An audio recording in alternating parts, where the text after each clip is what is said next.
your gazette, you see all kinds of hotels near all. That's what makes Kenya tick. You see, to talk about safari, you go on safari in Kenya, you go to South Africa, you go and see where Nelson Mandela was in prison for 27 years in Robben Island. And you get paid, you pay for those things. But in case of Nigeria, two things. Apart from maintenance, lack of poor maintenance culture, is also insecurity, which has also plagued our hospitality business as a whole. All right, moving on now. If once we can rejoin our Enugu Center, we would link up again with Professor Chinedu Nebo, former Vice Chancellor, and of course, I was also a former Minister of Power. Prof. Beyond, of course, your educational attainment, you are also known as a spiritual person. Looking at it, have we been able to mix it very well in terms of churning out our undergraduates in terms of content and character, as my guest in the studio has been alluding to? I think that was very well said. When the whole issue of being granted a degree based on one's learning and character. And I tried as much as possible. Maybe many people know this part of the world, that when I became Vice Chancellor, cultism was so rampant. All over the place, there was cultism. Before I became Vice Chancellor, 2 years before I became Vice Chancellor of the University of Nigeria and Soka, cultists assassinated the Chief Security Officer of the university. A year before I became Vice Chancellor, cultists assassinated the Dean of the Faculty of Pharmaceutical Sciences. So when I became Vice Chancellor, I declared zero tolerance for cultism. And then when I came in, I saw where the problem was. Because quite often in Nigeria, we try to treat signs and symptoms instead of the real disease. So I found out that the reason that cultism was at the highest level was that most of those young people involved in cultism were not academic materials. And they came into university by fraudulent means. Some of them forged their school certificate. Some of them forged grades in JAMB. So I introduced what we call the post-JAMB test. And it is on record that it started at University of Nigeria and Soka when I was Vice Chancellor. We introduced that post-UTME test. That was the beginning of wiping out of cultism. For 5 years of my Vice Chancellorship, there was not a single cult war, and I didn't lose any student, I didn't lose any staff. And the reason is so simple. We made sure that anybody who was remotely connected to cultism was rusticated from the university. We made sure that all cultist groups were stopped. The student union elections, we screened every participant and contestant. And anybody who had any link to any of the cultic groups was barred from participating. And then we made sure that everyone who was found to be a cultist was sent back in from the university. At the end of the day, we were now able to start producing people who did not have that orientation. Very thankfully, other universities came on board. University of Benin, when Professor Mwanze was Vice Chancellor, Ife came along, Ibadan, Lagos, and so on, and many of the state universities. Now, eventually, the National Assembly adopted it under Dr. Chukwumerije, and even placed a bar on the amount of money to be charged students. Unfortunately, quite recently, it was abrogated and eventually reintroduced, thankfully for that. So I would say that we need to. But again, I introduced other aspects, and that's entrepreneurship and innovation. Even at the university, Federal University of Yekiti, I started a division of innovation where we were able to build an electric car. Of course, that didn't continue. I got another federal appointment as minister. And while at UNN, I also had an innovation center. So I think students should be brought up to start thinking for themselves. It's not just giving you knowledge that you mechanically memorize, and at the end of the day in an exam you go and pour it out. But it is for you to be able to solve problems. That is why for my students, sometimes I give what we call open book tests. Because no matter what you cram, if you're looking at a textbook, the more you look, the less you see. So, but if you can now think with deductive reasoning, think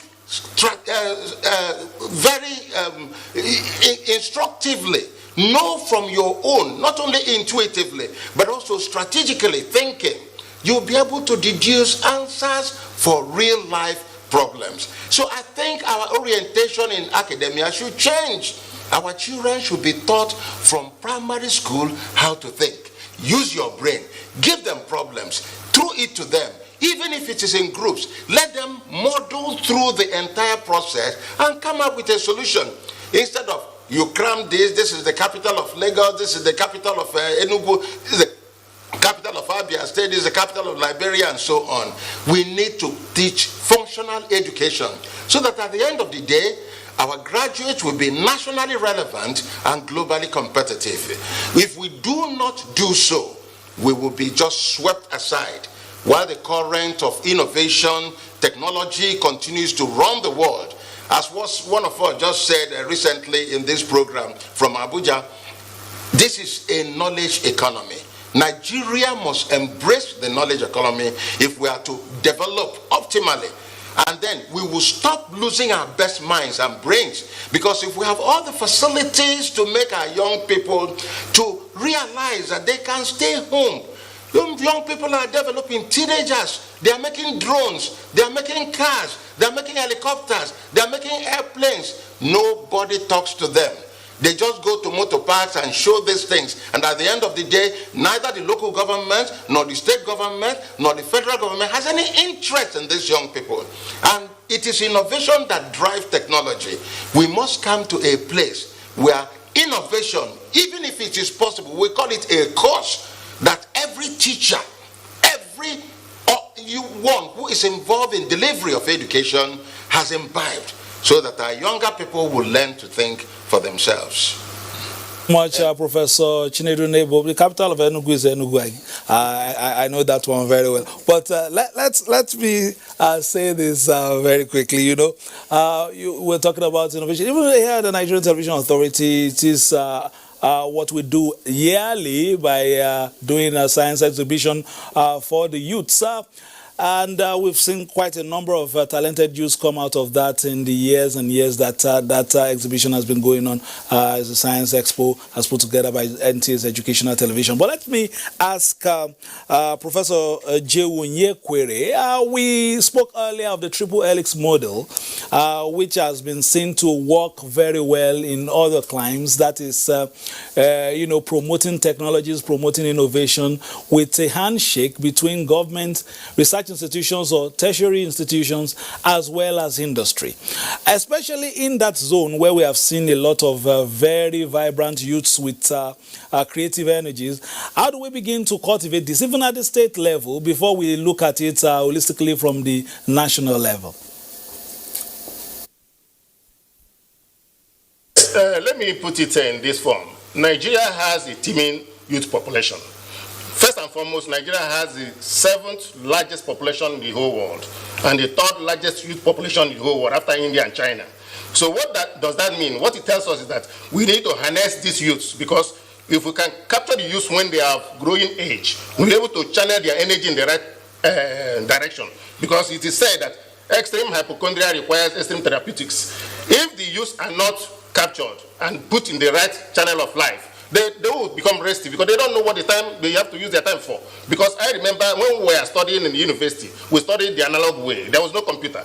I wrote my bachelor's degree without the computer. There was no computer at all, no way at all. Then when eventually we continued to migrate and metamorphose into the digital economy, things started to change. I was surprised one day I went to a shop to go and buy something. You know, common arithmetic. The child that was selling, maybe a child of 17 or thereabouts, couldn't do normal computation by normal, brain work, and had to use a calculator to just say, hold on, what are you doing? Can't you do this? 50 plus 50 is 100, plus another 50 is 150. Then you add 70 to it to be 220. It's simple arithmetic, which you can do computationally with the brain. Then, of course, what I'm trying to put here in perspective is that our youth have retrograded into something more state of laxity, because they have not seen education as something that is continuous. Education is a continuum. I have a 2 PhD degree, but of course I continue to study. It does not stop there. And we have to put these things in the minds of our children, because the more we study, the more we know. According to an Italian and Roman scholar, Cicero, I quote him again, he said that if you do not know what happens in your past, then it means you continue to be a child.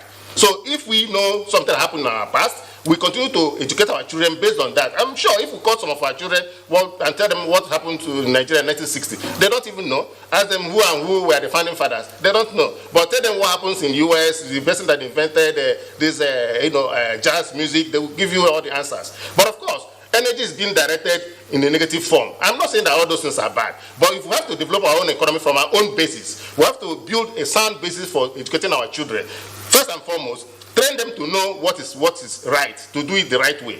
Of course, knowledge is additional and it's an incremental thing. It does not end anywhere. No matter what level of education you have, you continue to study. If you have a sound academic knowledge and you do not do research, it becomes retrograde information. It becomes to retrograde in the direction. Retrogression is a process that makes your knowledge to continue to decrease. So you must make it an incremental thing. So in another form, we have to put finance in place.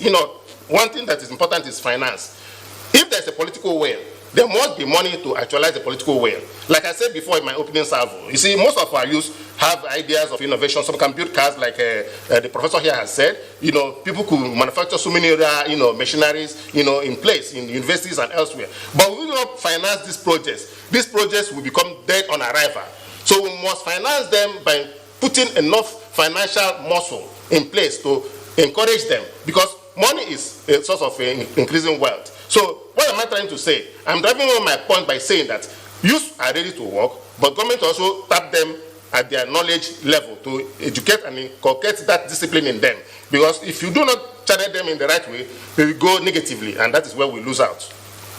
Go negatively, and that is where somehow I found myself again receiving lectures in the lecture theater with the number of professors we've interviewed today. But let me soldier on.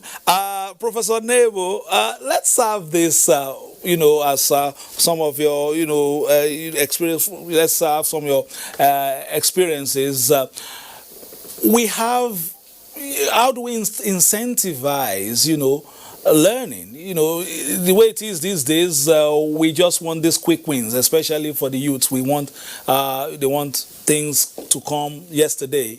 How do we, these efforts we're talking about, the kind of education we're talking, it's a painstaking effort that takes time. Even the research we're talking about takes a lot of time, and that needs a lot of dedication. How do we begin to, inculcate these habits, especially from the level of, I don't know whether those courses are still offered now, intro tech, and then you come up before you even get into the universities? Thank you very much. I would think that the first step will be to have a national policy that places innovation as priority. In other words, have a policy that rewards handsomely those who are innovative. Next, introduce it at the lowest possible level. Is it not a shame that little things like tiling of our houses, POPs for our roofs and so on, screeding of our house walls and so on, are done by Liberians, Ghanaians, Sierra Leoneans? If you want to do them correctly, where did all the handcraft we learned in my own days in primary school go? They are no longer taught. Then the next thing will be to introtech, as you rightly mentioned. Make it mandatory that every student, especially at the secondary school level, will have something to do, introduction to technology, and then using of the information superhighway, the internet, to solve problems.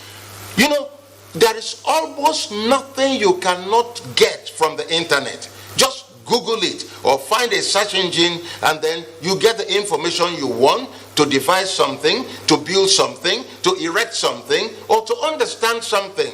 The next step will be to have summer camps or Christmas camps or summer camps, whatever, wherever we can find time within the year, where every state will have a camp for innovation.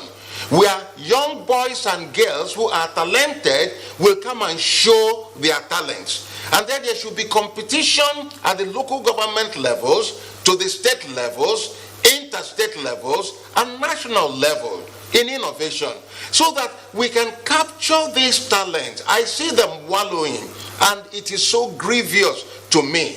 In fact, from my own resources, I was able to, while I was still a lecturer in the university, encourage some young people.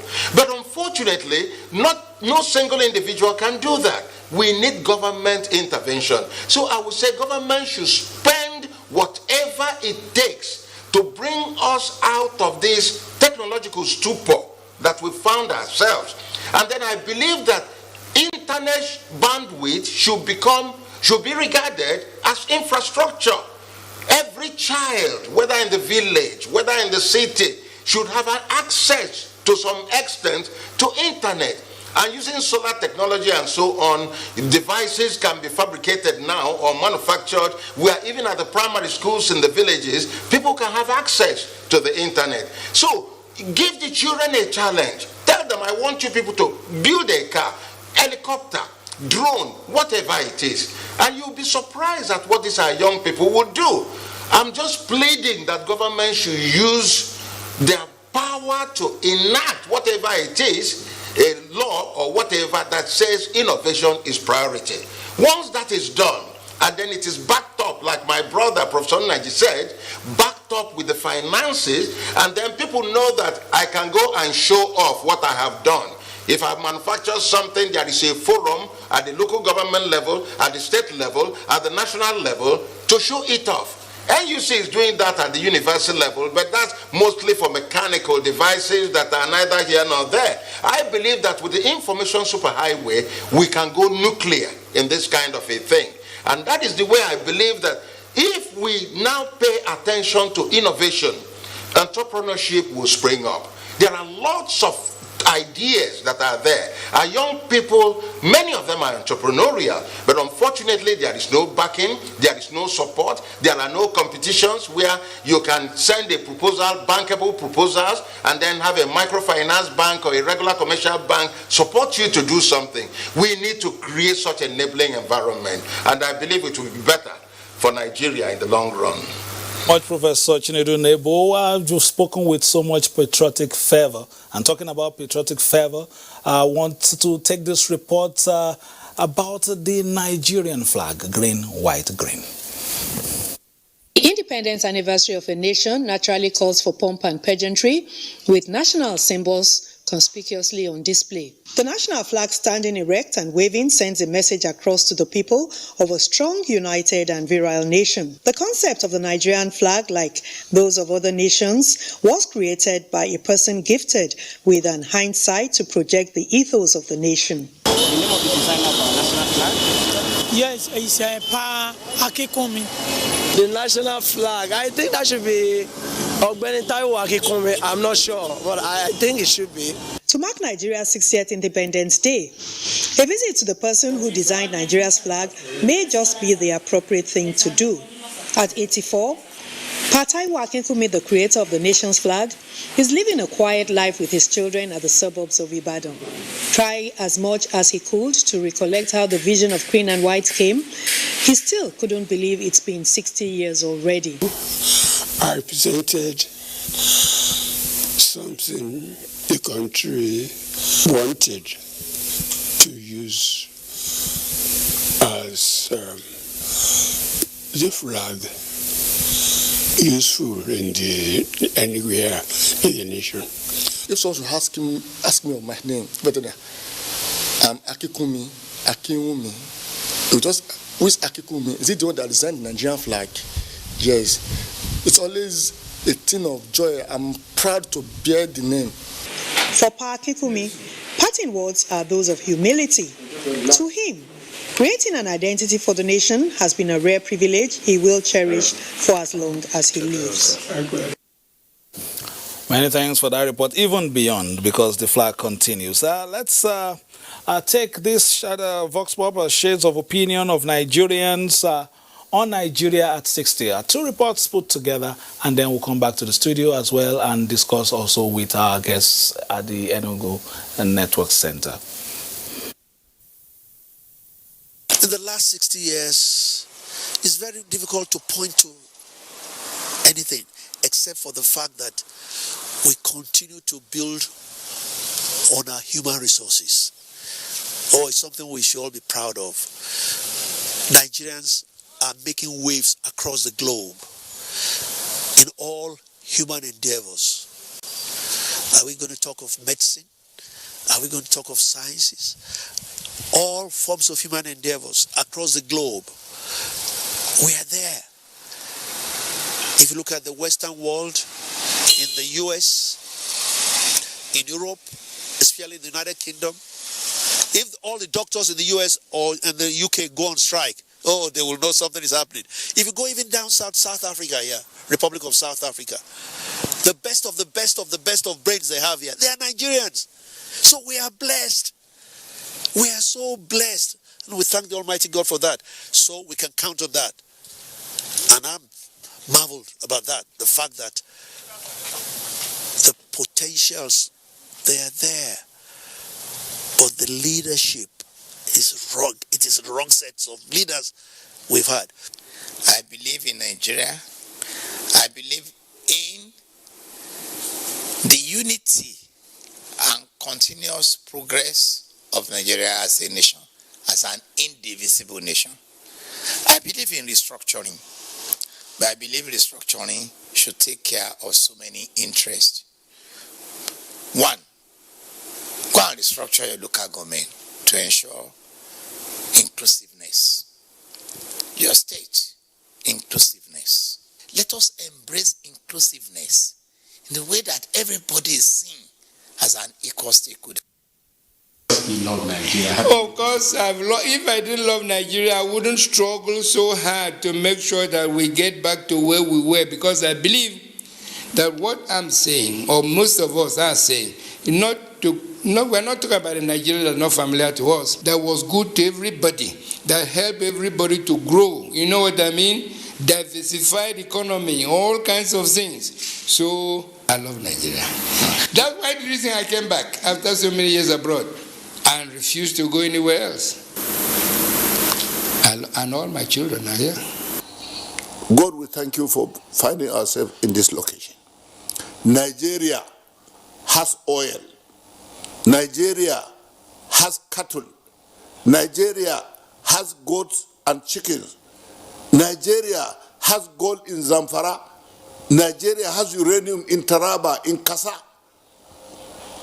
Nigeria has tin in Plateau. We are not losing hope.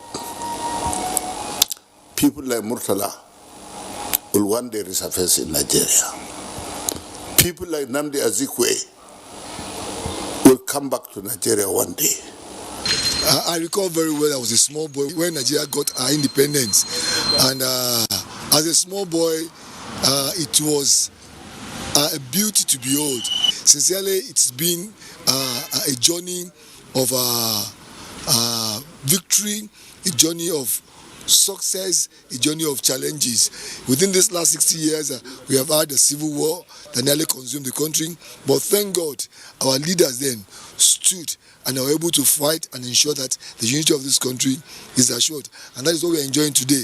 I'm happy that Nigeria, the last 6 years, we have gone through the thick and thin, and we are better for it. And I believe that the Nigeria in the next 60 years to come will be a wonderful place to be. Sincerely, I'm proud to be in Nigeria. Whenever the national anthem is sung anywhere in the world, wherever I go, I'm a proud Nigerian, and I'm proud to be a Nigerian. I want to wish Nigeria happy Independence Day. Nigeria is like a grandfather to me. May Nigeria be the best country in the whole world. Of course, the child there giving us an enthusiastic interpretation of the independence celebration. Let's go to Enugu Network Center, Professor Chinedu Nebo and Professor Joe Nyekwere. Let's take your final comments. Prof, let me start with Professor Chinedu Nebo. What is the Nigeria of your dream? What do you want to see? What are the low-hanging fruits? What are the causes for optimism? And what are the gaps to fill?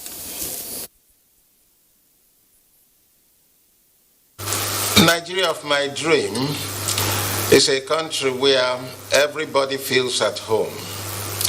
Nobody is called a non-indigen. Nobody is ostracized.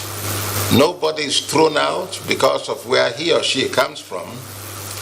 Nigeria of my dream is a country where children at all ages fulfill their destinies by having an enabling environment for their education, where they can become all that God has created them to be. And I do believe that Nigerians are among the most intelligent people in the whole world. And the capacity that can be generated in this country if we do things right and have the real good altruistic leaders, Nigeria will go places.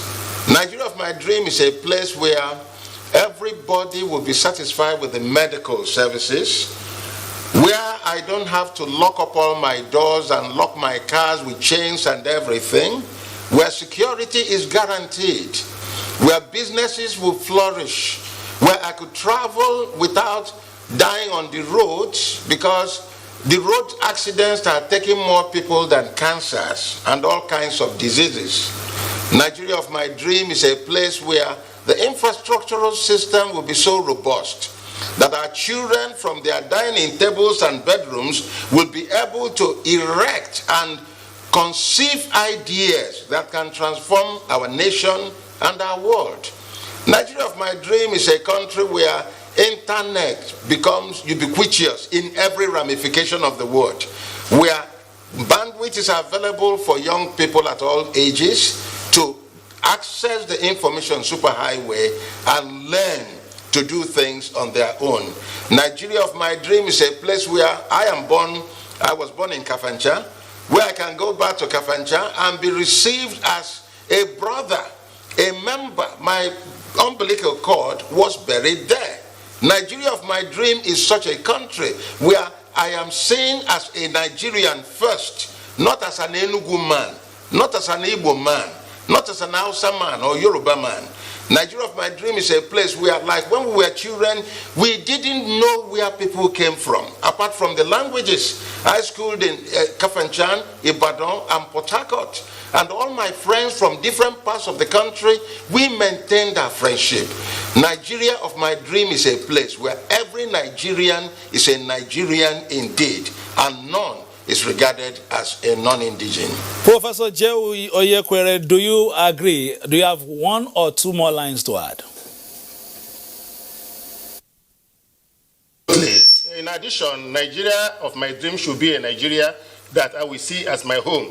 For example, when we go outside the shores of this country, United States or elsewhere in Europe, if an Igbo man sees an Hausa man, he sees him as his brother. Sees a Yoruba man, he sees him as his brother. In fact, we eat together, we do things together. There's nothing like I'm from Igbo state or you are Hausa or you are Yoruba. The same thing I want to see in Nigeria. I remember before Abuja became a substantive capital of Nigeria in 1990-91, I traveled all the way to Gwagwalada and I got there very late. I slept in the house of somebody I didn't know before. He accommodated me, he was a northerner, he accommodated me, I slept in his house till the next day. I mean, this is what that brotherly should be there. That unity in diversity should continue. A country where there will be security all the way. You move out anywhere you go, you come back anywhere, you are returning home without any molestation on the way. It should be a country where we can enjoy our own food, interact extensively without any atom of draconian or dichotomy existing in our system. Again, let me also emphasize that Nigeria and Nigerians are very industrious people. If they go outside the shores of this country, they always become the best. What it means is because we do not have the enabling environment to showcase our talents. So, for example, in the schools, we should give them the support, maybe if it's bursary or whatever, like in the United States it exists. Thank you, Prof. Thank you, Prof. We appreciate you. And on that premise, I will maybe in Enugu soon. My preference is Ukwobi, so I'll be around very shortly. Let's hear from Jido very quickly before we close shop. Well, for me, I will just amplify what Chief Yemi Farombe spoke on earlier on about operators, hardware and software. He made that analogy very perfectly. I want to see Nigeria where the software and the hardware will work in sync with the operators.